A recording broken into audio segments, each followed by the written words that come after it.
सुन्नुहोस् है सबैजनाले, हामी यो खोला सुकाउँदैछौँ है। हामीले यहाँ खोला सुकाउन लागेको है। यता पनि खोला छ, यता पनि खोला छ है। अनि उहाँहरूले आएर जहिले अवरोध गर्ने पोहोर पनि हामीले सुकाउन लागेको थियौँ है। सुकाउँदै उहाँले आएर रोक्नुभयो क्या, यो बाँध भर्काइदिनु भयो। अहिले हाम्रो केटाहरूले यत्रो बाँध लगाएको छ होइन। पोहोर चाहिँ हामीले यत्रो बाँध लगाएपछि आएर क्या हामीलाई दिनु भएन। ठिकै छ, तपाईँको एरिया पर्छ भने ठिकै छ नि त भनेर हामीले चाहिँ यहाँ छोडिदिएर गयौँ। पछि त फेरि आफूले मार्ने होइन। आज पनि यहाँ मार्न आएको, खोला भर्काइदिन्छौँ रे क्या, यो बाँध भर्काइदिन्छौँ रे। ल कसले भर्काउनु रहेछ ल?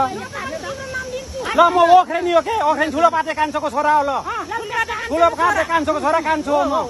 हो के डराउँछ भन्नुभएको तपाईँहरूले? भुवन थापा हो के? भुवन थापा म भुवन हो। तपाईँले चाहिँ यो खोला रोक्ने अधिकार कसले दियो तपाईँलाई? त्यसो खोला छेकेर देखाउनु, खोला छेकेर देखाउनु, खोला छेकेर देखाउनु। यहाँ बाँध कसैले भर्काएर देखाउँछ ल? बाँध तपाईँहरूलाई भाग चाहिन्छ भने आएर दुःख गर्नु, मिसिनु, तर